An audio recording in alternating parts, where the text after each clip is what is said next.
klaseng regalo ito? Ang laki ng parcel ko, grabe. Oh my God, anong klase bang regalo ito? Ba't ang laki? Akala ko Sana maliit all. lang. Palaki ng palaki. Ha? Rocking chair? Matigas ba siya? Oo.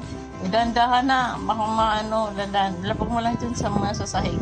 Ang laki ng bubuksan. First time ko makareceive ng ganyang kalaki.